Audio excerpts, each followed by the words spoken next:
Yo, what's up ka-farmers? May narinig na ba kayong kwento na kailangan daw kausapin ng mga daga para hindi magdulot ng pinsala sa inyong pananim?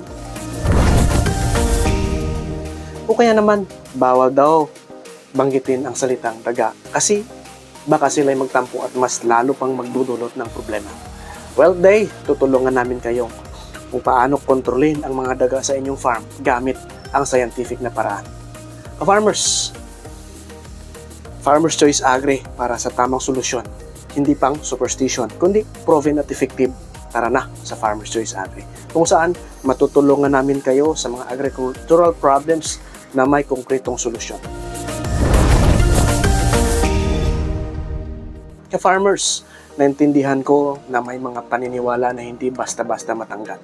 Pero ang mga daga, hindi natin kayang kontrolin sa pamamagitan ng kausap lang o paghiling. Ang tamang paraan para labanan sila sa pamamagitan ng zinc phosphide, isang mabisang rodenticide na available sa Farmer's Choice Agri.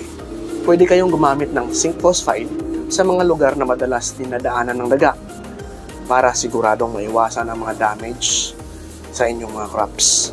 Siguraduhin ding malinis ang paligid ng farm at hindi magtatago ang mga daga sa mga kalat o tirahan. Kaya ka-farmers, kung gusto ninyong protektahan ang inyong crops at magkaroon ng magandang harvest, huwag magpatalo sa mga superstition.